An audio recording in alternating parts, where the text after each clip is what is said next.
Hey, welcome back to Rapid Flow. Today I'm going to be showing you the most expensive 19-inch outboard processor in my studio, the legendary Rupert Neve Designs Masterbuss processor. Let me show you what it sounds like with it in the signal panel.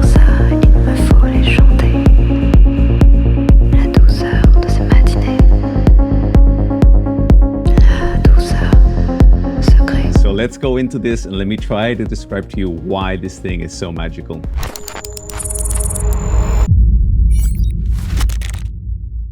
First of all, I know that this thing is massively expensive and it's a very special piece, but as I'm going to try to show you in this video, I think it really is worth it because it does something really magical to the sound. Let me take you back to the device. Let me bypass again.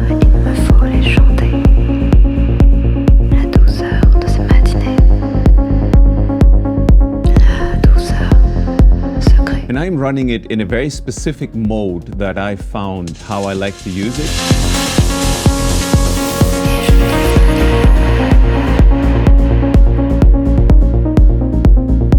I hope this comes across on YouTube.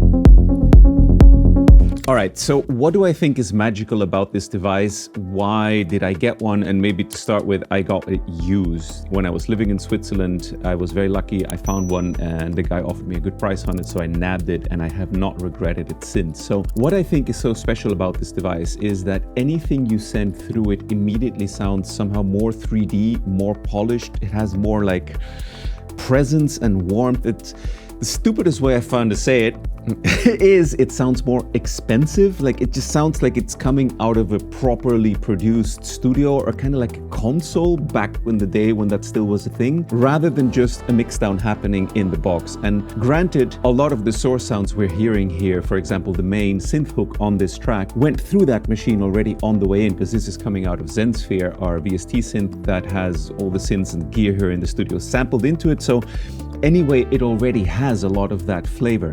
But if you send especially like plug-in bass tracks through here, if it's like, just VST instruments, it adds a certain veneer and a certain layer, which I think is priceless. And it's like the fastest hack to get a really fat, expensive sound. Let me go to another part of the track where it's a bit busier and let me bring it in and out of the mix again a few times.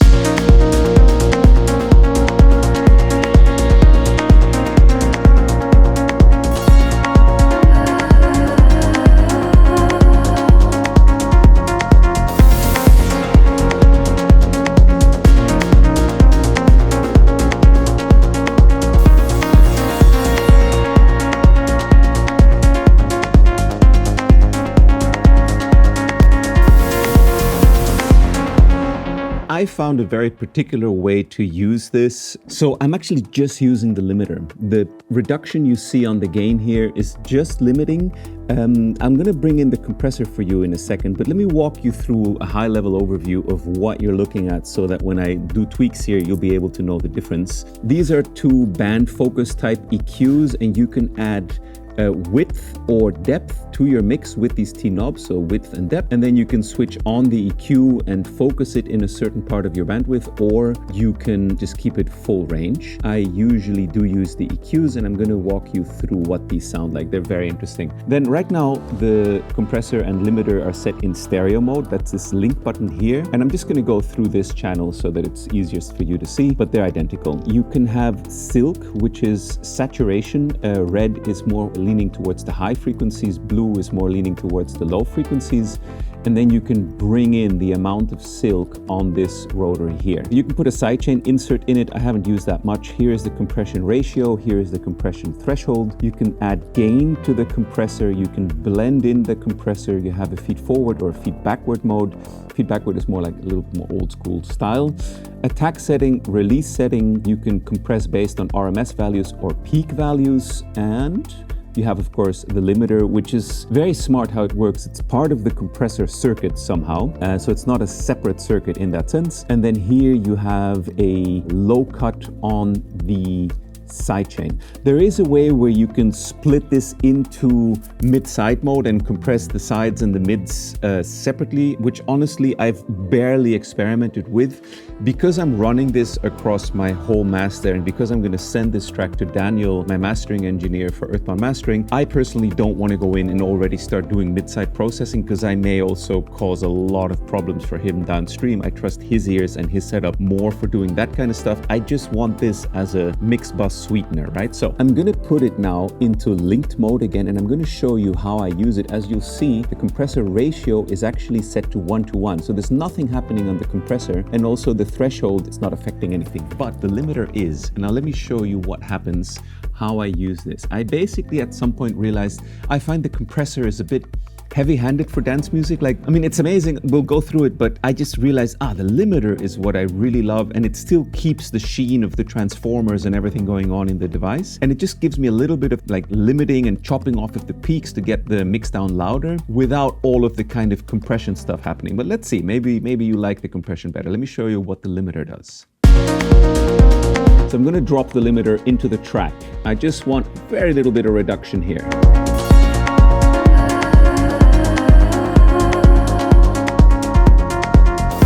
It's actually crazy how transparent the limiter is. Let me bring in some gain to it now.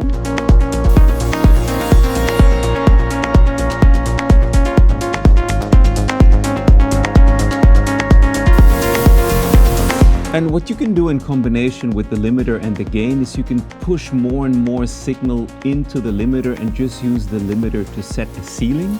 So if you see on my insert here, I'm running it as an insert with Prism Orpheus audio converters, I can push this more and more into the limiter.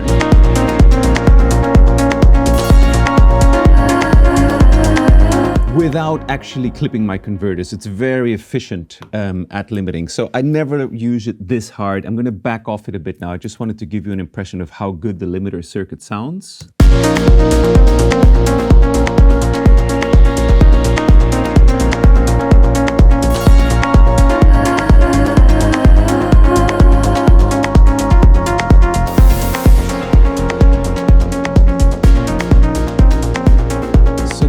This is for me the sweet spot. This is where I tend to use it. Now let me add the width and the depth parameters.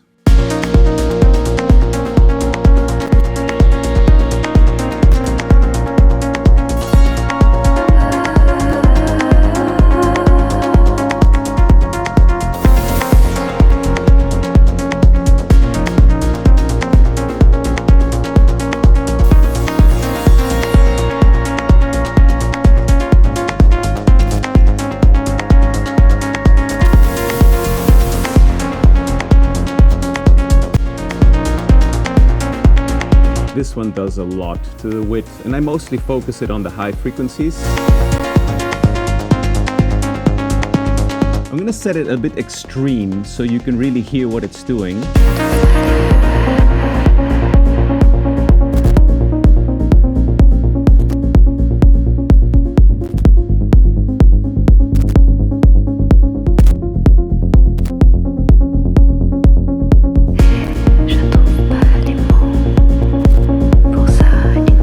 It just does this thing where everything just kind of opens and gets just cooler somehow. If you're wondering about the clicky, kind of scratchy sounds, the guy who sold it to me said he had it checked by the distributor in Switzerland and it's normal.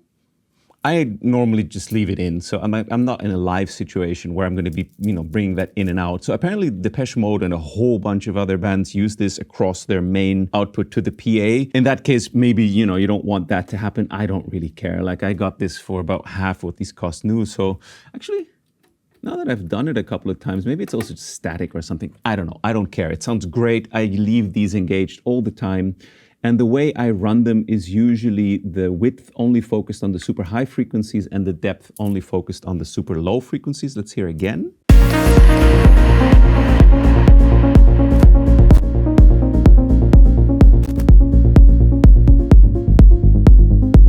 Sounds so good. Especially the depth on the low end.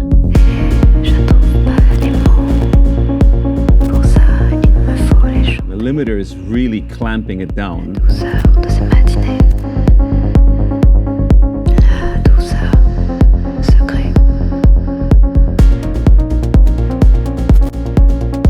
Okay, So I think that's like the easiest section to hear and understand. I normally don't go quite that far because I want to leave Daniel room also to expand things and widen things and stuff. But it adds a nice sort of forward, backward, push-pull.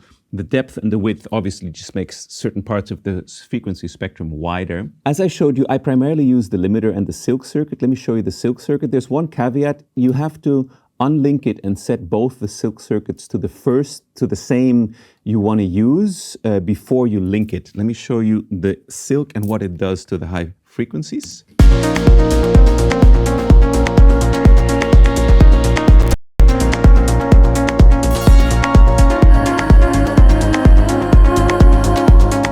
So it's very subtle, but in a really good way. Like it just kind of makes, I think it adds harmonics. I'm sure it adds harmonics primarily to, like, probably in the red mode, the uneven harmonics, I would say. Now let me show you the blue harmonics.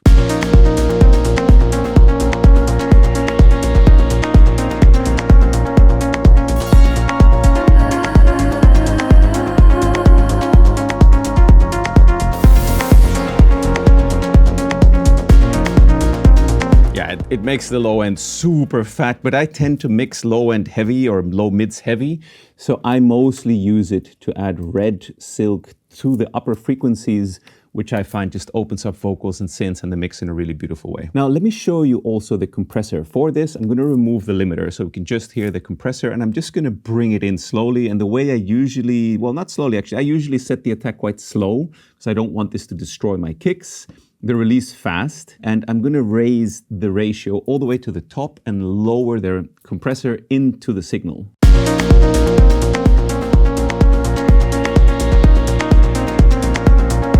Now I can lower the ratio.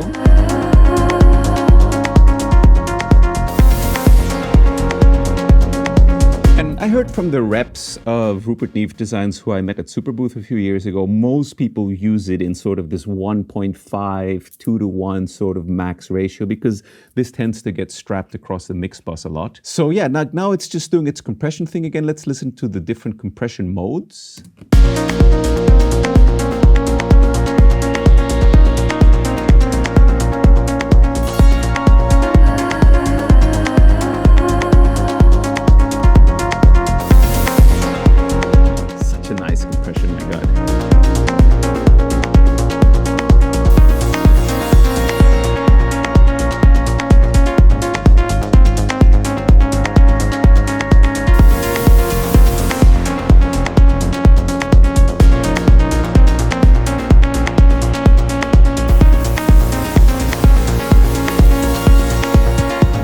I most like it in peak mode and feed forward. I think that's also the easiest way to get things loud. But I find somehow the compressor is a bit, I can hear it a little, it's not that I hear it too much, but I think it limits the impacts of the kicks a bit too much, even with the sidechain filter in. Let's do a blend, let's see. And that is pretty nice.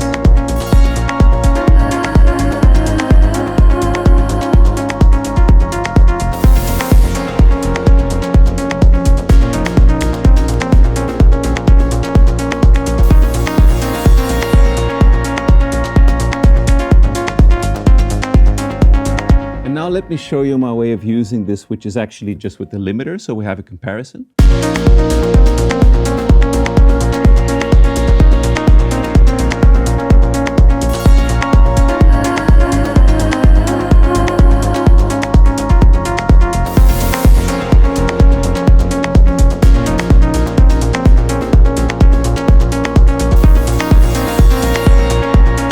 I'm going to bypass it from the DAW so we can remove the whole process.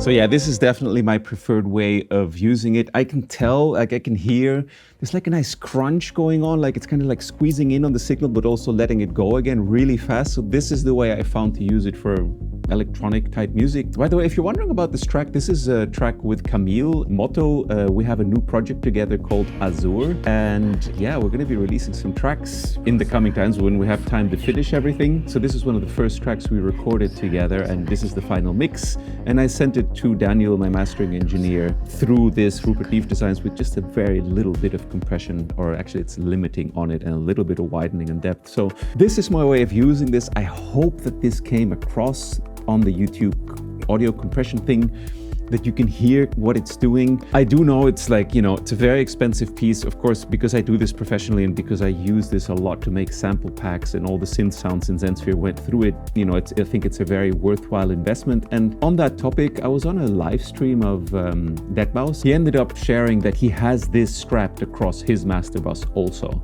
which I was like, yo, okay. And yeah, and his live stream sounds sick also. So this is, yeah, the Rupert Neve Designs Masterbuss processor piece that I've had in my studio now for maybe 4 or 5 years, and I will never let it go. It's just, it does something that's just absolutely magic. If you want to see more of these, leave me a comment. I think the next one we would do is obviously the API 2500, which is a very different beast, but also super amazing. Yeah, I hope that this was interesting to get to know this incredible device a little bit better in the context of electronic music. How did it sound to your ears? Did you hear any differences on the algorithm? I'm pretty sure you can. I know you can. So yeah, tell me what you thought, which mode you liked best.